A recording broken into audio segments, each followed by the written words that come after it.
Gas चले की कार फुल व्यवस्था बा हो। पार्लर में जाइए ड्यूटी बढ़ाइए लइकन से खर्चा हम करवाइए। बॉबी बनारस के पान भइलू, बॉबी बनारस के पान भइलू, कातना लइकन के जान भइलू, गोरी लागत कि अब के सियान भइलू,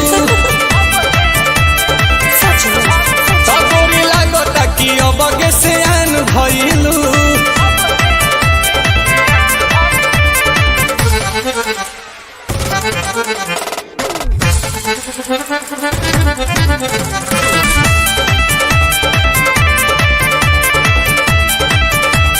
कुछ भी बोलते हैं। दिलवा के कहले बारू चोरी हमार तू तो गोरी, टुकुर टुकुर ताकि तोहार ओरी बुझाई।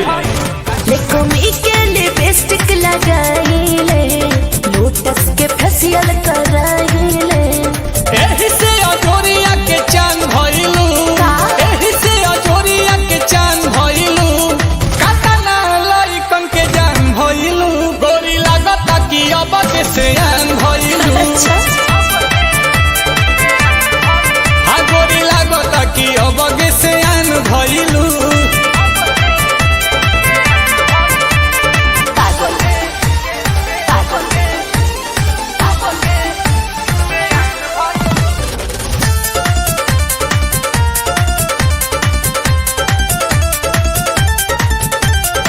पेन्हले बारांड बाड़ू गुची, करेलू बात ऊंची, बवाल बाटी मांड तहार बूची।